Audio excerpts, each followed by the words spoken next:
Do you speak Japanese or Korean? Or maybe you're thinking about learning one of them. If that sounds familiar, then this video is made for you. These two languages are often compared in research on YouTube and among language learners. I'm Japanese and I learned Korean at Yonsei University, which is one of the top universities in South Korea. Today, I will share what I learned through that experience along with some tips to help you decide which language might be the better fit for you. We look at how Japanese and Korean are similar, how they're different, and which one might be easier to learn first. Hi, if you're new here, I'm Megumi. I was born and raised in Okinawa, Japan. When I was 20, I studied abroad in South Korea for about a year, and that's when my passion for language learning really began. Currently, I'm working on my fourth language, German. I'll go over three main points. It will be similarities, differences, and which to learn first. As always, I put timestamps down below, so feel free to skip around the video if you feel like it. Let's get started.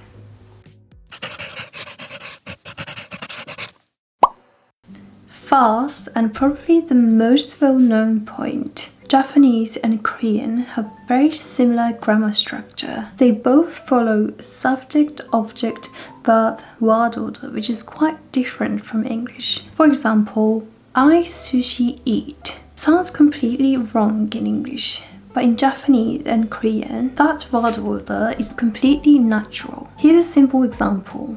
私は学生です.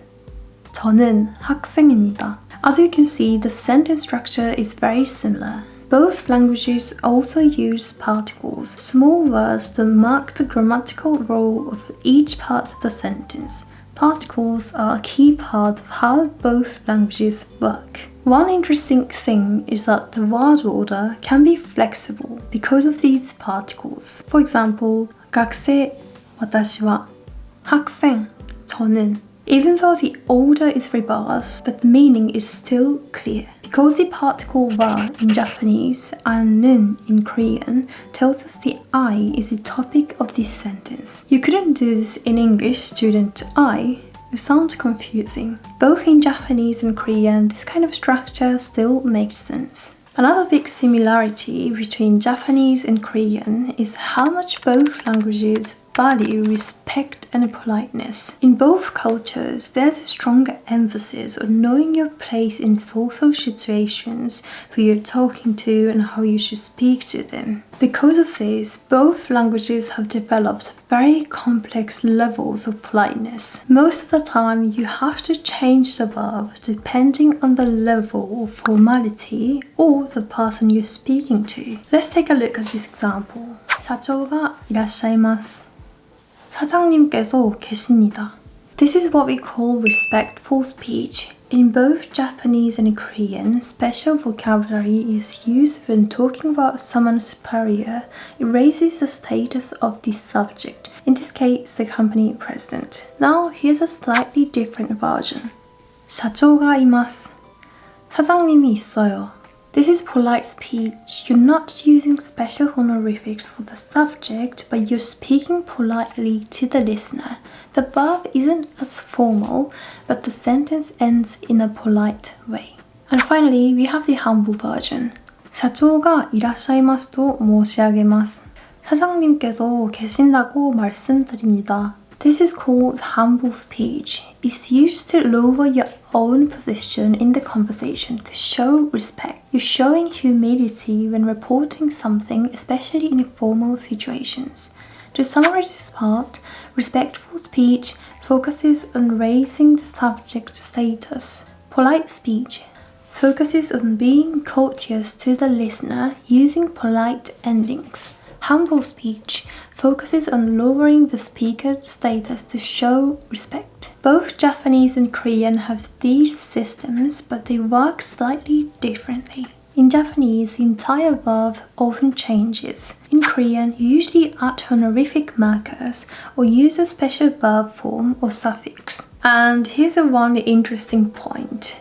Even native speakers, whether Japanese or Korean, they often get these wrong. in casual conversation. It's especially common among young people or in formal settings where it's easy to slip between formal and casual language. Because of that, in the workplace, companies often provide specific training to help employees use honorifics correctly. In business, using the proper level of formality isn't just about grammar. It's about a major part of professional communication and social etiquette. The third similarity is vocabulary. Both Japanese and Korean have been heavily influenced by classical Chinese over the centuries. In Japanese, we use kanji, and although Korean now uses hangul, it's used to rely on hanja, especially in formal or academic writing. Here's a good example. Gakko, hakko. The first character gaku, hak, means study. The second character ko means school. So when you put them together, you get the word for school for study in both languages. Each character has its own meaning, and by combining them, you create new words. Let's go a step further. Take the character gaku, hak, and combine it with shu, su, and you get gakushu, hakusu.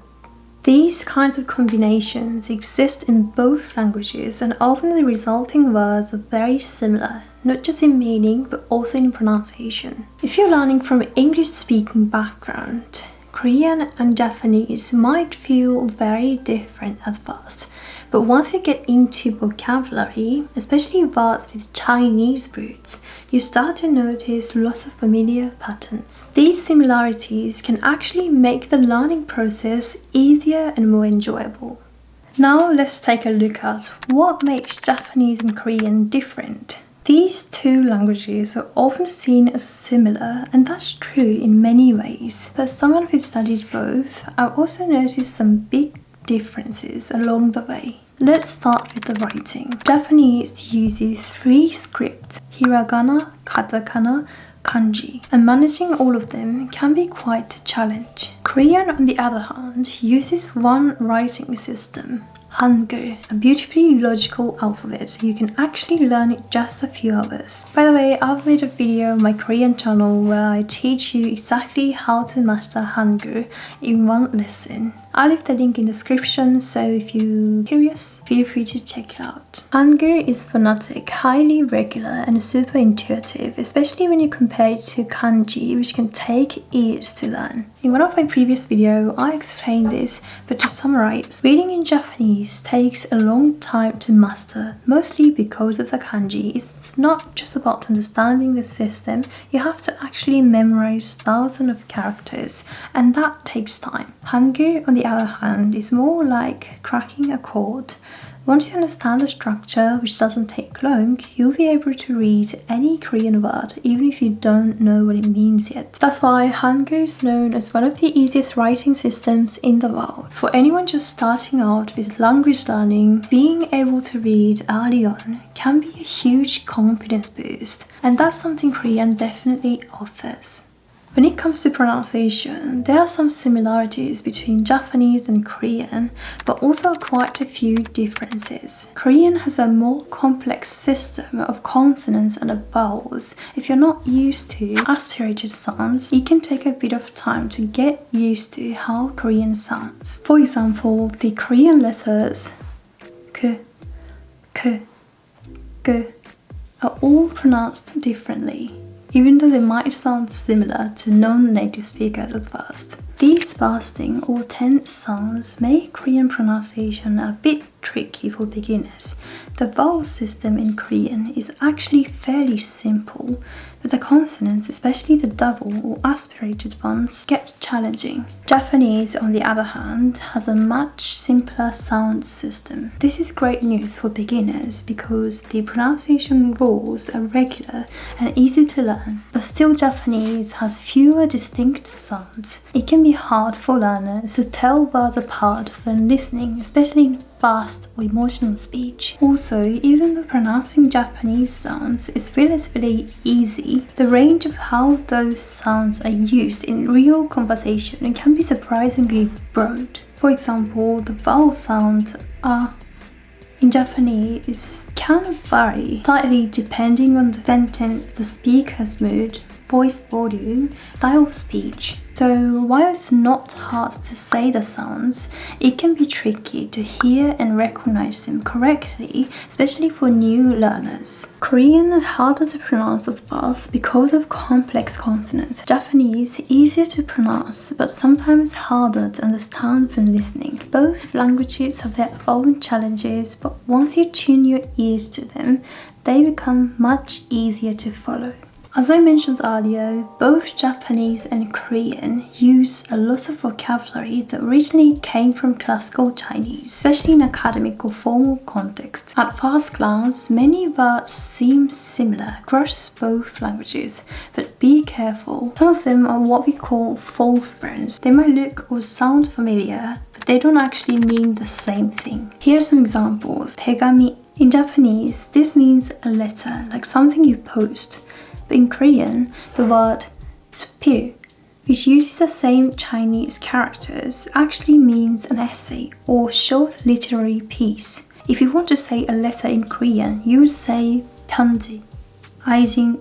In Japanese, this usually means a mistress, someone you're secretly dating. But in Korean, 애인 simply means a romantic partner, like a boyfriend or girlfriend. Very different vibe. So even if the words look the same, the meanings can be totally different. Always check the context. Another interesting difference comes with particles. In Japanese, 私はリンゴが好きです. Here, apple is marked by ga, the subject particle. In Korean, 저는 사과를 좋아해요.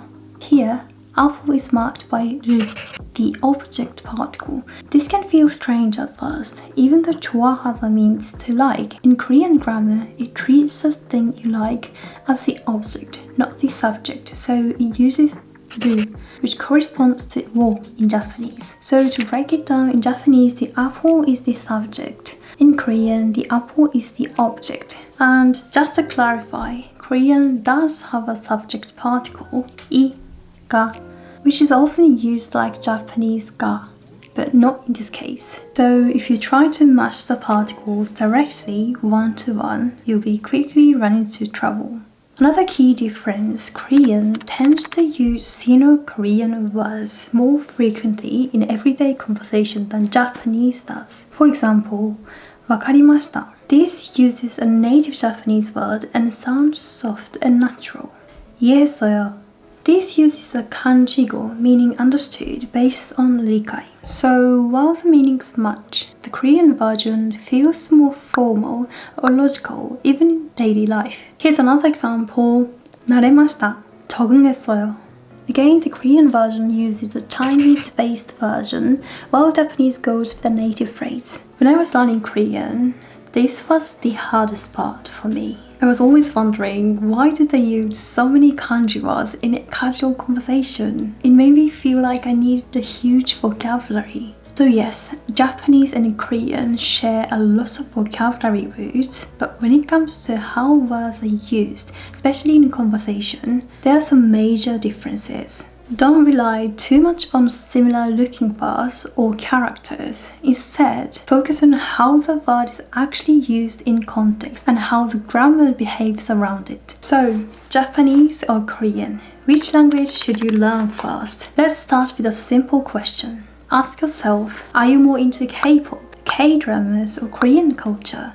Or are you drawn to anime, Japanese history, or planning a trip to Japan? If the answer is clear, then the choice is simple. Go with the one you love. Because when you're passionate about something, your motivation naturally grows. And honestly, enjoyment is efficiency.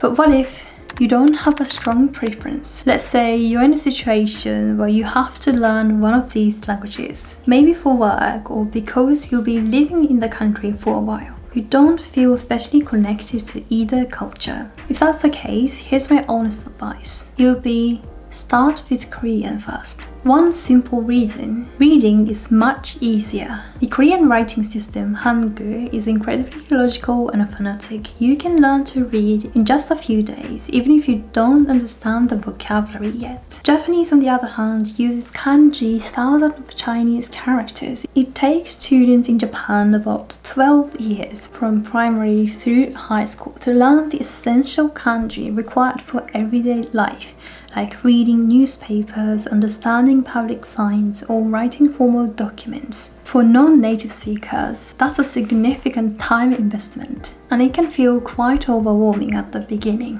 For me, as a Japanese native, learning Korean was surprisingly smooth compared to English. The grammar and vocabulary had a lot of similarities, and mastering Korean really boosted my confidence with languages overall. Most of you watching this video probably speak completely different language, maybe English or something unrelated Korean or Japanese. So if you start with Korean where reading is simpler, you might find that early success comes more quickly, and that's hugely motivating. And the confidence really matters. When you build that fast success, you're more likely to keep going, even when things get difficult later on. I'll be honest, I used to struggle with English. Until I was about 22, I couldn't speak it at all, and I had kind of given up. But learning Korean fast gave me a sense of achievement. It proved that I could learn a foreign language, and that experience gave me a courage to try again. And now I'm speaking English. So my advice would be, start with the language that feels more fun. Build your confidence, and then take on the next challenge. If you already speak Japanese, why not you trying Korean next? You will start to see how things connect, and that makes it fun. That's it for today. We talked about how Japanese and Korean are similar, how they're different, and which one you might want to learn first. Now it's your turn. Which language did you find easier or harder? Let me know in the comments down below. I would love to hear your story. Also, I have a Japanese podcast and Korean channel. If you're interested, please check them out. And I'll see you in the next video. Bye for now.